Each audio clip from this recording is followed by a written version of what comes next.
Friendship, this is my salad, another set of salad. This is the cherry tomato. Cherry tomato is like the fruits, rich in vitamin C, paganda din, and have lycopene. And this is apple. They said an apple a day keep you doctors away. As usual, lettuce. And now, this is carrots and cucumber. Inano ko lang siya. Ginadgad ko ang carrots. Yan. Ang ating salad for today. So healthy. Eat always vegetable.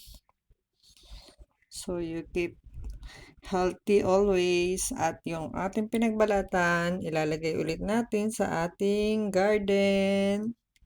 Yan. I will show you the finished product later, ha? Mga ka-friendship, this is the 5 ingredients I use for making salad. Okay, God bless. Keep healthy.